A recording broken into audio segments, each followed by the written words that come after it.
Я создал очень широкий комбинезон. Он не только широкий покрой, но очень широкого применения. В зависимости от стилизации с ним можно сделать просто тысячи вариаций. В данном случае я не буду его подпоясывать, поскольку я хочу создать этот драматичный эффект, когда в этом невероятном объеме, когда вы будете идти по улице при дуновении ветра, фигура будет обрамляться и силуэт немножко драматично проявляться. Но, чтобы все было не так драматично, я возьму и утяжелю этот флюидный образ металлическими текстурами. На руку у меня пойдут такие браслеты с камнями металлическими.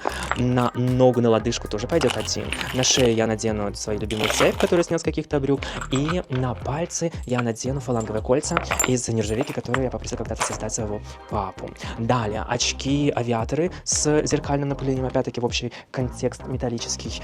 И также я надену headscarf. Я уже понимаю, сколько будет сотни, я провоцирую сотни людей на комментарии, из какой психушки я сбежал в этом образе, но вместе с тем это стоит того риска.